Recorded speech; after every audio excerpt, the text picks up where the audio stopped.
اماں کی بات سن کر میں نے بس آئی کہا اور باہر نکل آئی۔ گراج میں ابا گاڑی سٹارٹ کر کے میرے ہی انتظار میں کھڑے تھے۔ جیسے میں سیٹ پر بیٹھی تو ابا نے گاڑی چلا دی اور بولے، سوری بیٹا، میں آفس سے کافی لیٹ ہو گیا ہوں، اس لیے میں آپ کو اسکول کے گیٹ کے آگے نہیں اتار سکوں گا، اس لیے آج آپ کو سڑک کے پاس ہی اترنا پڑے گا۔ ابا کی بات سن کے میں اندر سے خوش ہو گئی، کیونکہ یہی تو میں چاہتی تھی کہ ابا مجھے گیٹ کے پاس نہ اتاریں، کہ اس طرح کوئی نہ کوئی کلاس فیلو مل جاتی تھی اور اسکول سے نکلنا مشکل ہو جانا تھا۔ ماہر عملیات پروفیسر جبار بنگالی، کالی شکتیوں، موکلات، جنات و حمزات کا وردان حاصل کرنے والے، کالا دارا عملیات میں دشمن کو تباہ و برباد کرنے والے، کالے جادو سے پیدا ہونے والی بری آتمائیں جن کو قابو کر کے ہر جائز اور ناجائز کام مرضی کے مطابق کرتے ہیں، ہر علم کی کاٹو پلٹ پروفیسر جبار بنگالی سے کروائیں۔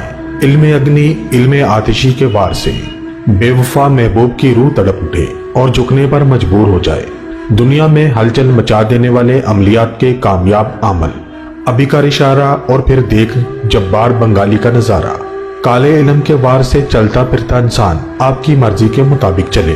پہلے ایسے کامیاب عمل جو ہر کام آنکھوں کے سامنے کر کے دکھاتے ہیں، مسئلہ چاہے کتنا ہی سنگین کیوں نہ ہو، ہمارے جادوئی عمل کی بدولت منٹوں سیکنڈوں میں حل ہوگا۔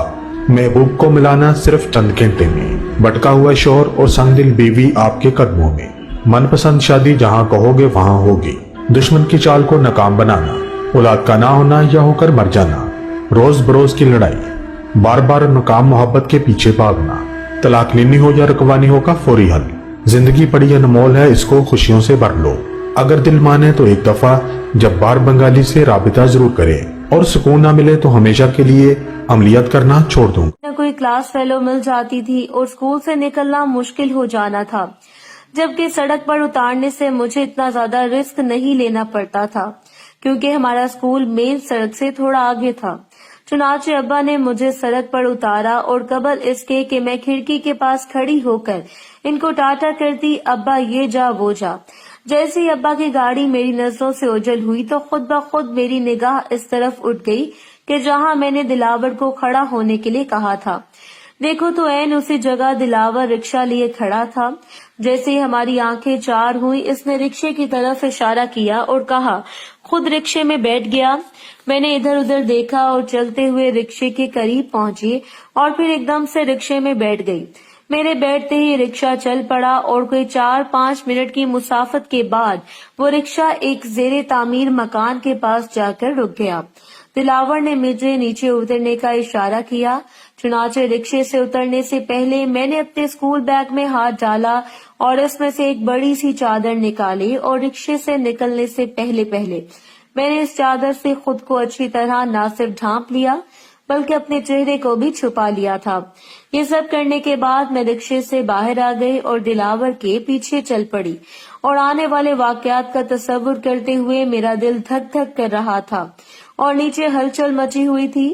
اس کے ساتھ ساتھ مجھ پر بہت زیادہ گھبراہٹ بھی چھائی ہوئی تھی۔ 2-3 گلیاں گھومنے کے بعد دلاور تھوڑا رکا اور جب میں اس کے قریب پہنچی تو وہ کہنے لگا، وہ سامنے سبز گیٹ والا گھر ہے، میں جا کر تالا کھولتا ہوں، تم بے دھڑک اندر آ جانا۔ اس کی بات سن کر میں نے ہاں میں سر ہلایا اور وہ میرے آگے تیز تیز چلتا ہوا سبز گیٹ والے مکان کے قریب پہنچ کر اس طرح تالا کھولنے لگا۔ دلاور گیٹ کا لاک کھول کر گھر میں داخل ہو گیا، جبکہ اس وقت میں اس سے تھوڑے فاصلے پر تھی اور دھیرے دھیرے چلتی ہوئی آ رہی تھی۔ میرے اندر ایک طوفان مچا ہوا تھا اور میرے جذبات اتھل پھتل ہو رہے تھے، اور اس کے ساتھ ساتھ میرا دل دھک دھک کر رہا تھا، ڈر بھی لگ رہا تھا اور دلاور سے ملنے کا شوق بھی تھا۔ میرا دل کہہ رہا تھا کہ میں کیا کر رہی ہوں، اگر کوئی مسئلہ بن گیا تو گھر والوں کو کیا منہ دکھاؤں گی، لیکن ان سوچوں کے ساتھ ساتھ میرے اندر لگی ہوئی آگ بار بار مجھے اندر جانے اور دلاور سے ملنے کو کہہ رہی تھی۔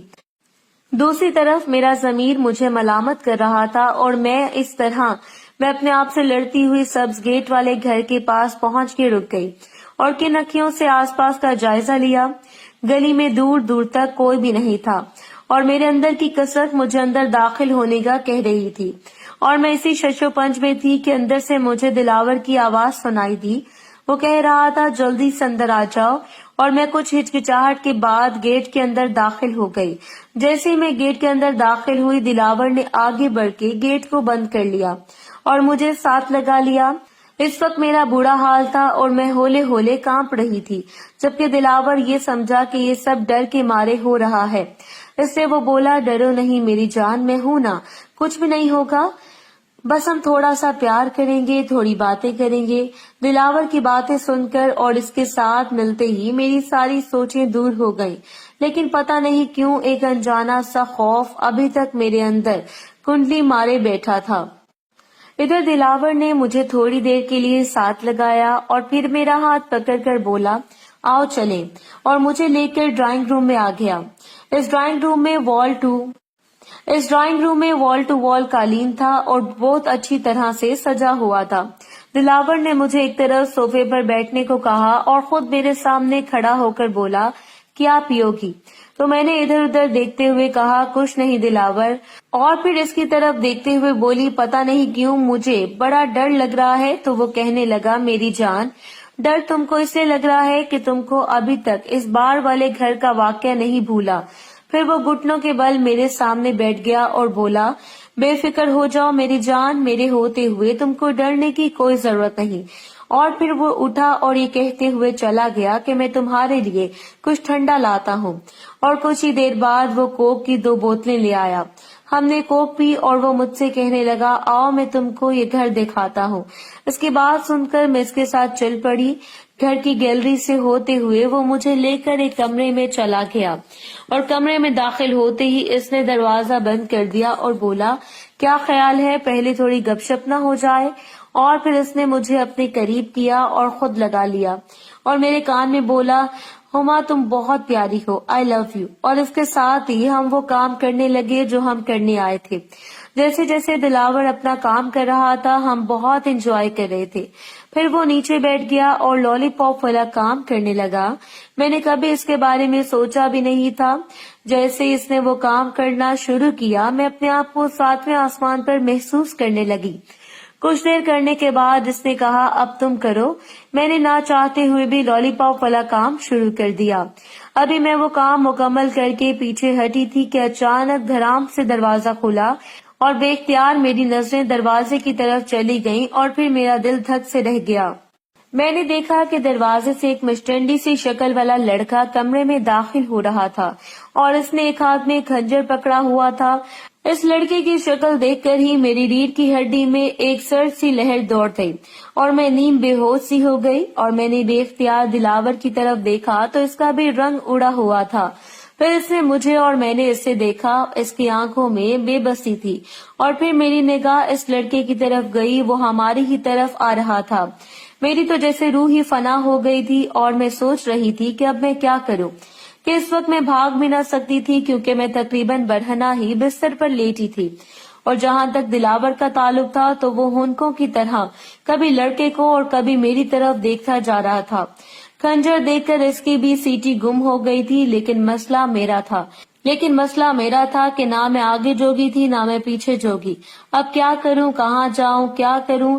ادھر وہ ہمارے پلنگ کے قریب آ رہا تھا۔ جیسے جیسے اس کے قدم ہمارے قریب ہوتے جا رہے تھے ویسے ویسے میری پریشانی بڑھتی جا رہی تھی، اور میں آنکھیں پھاڑ پھاڑ کر اس کو دیکھ رہی تھی۔ اسے اپنی طرف بڑھتے ہوئے دیکھ کر میرے ہاتھ پاؤں سن ہو رہے تھے، دماغ بند ہو گیا تھا، کچھ سوچ نہ رہا تھا کہ کیا کروں۔ وہ مجھ پر غشی سی طاری ہو رہی تھی اور میں اس کی طرف دیکھے جا رہی تھی۔ پھر وہ آگے بڑھا اور مسلسل مجھے گھورے جا رہا تھا۔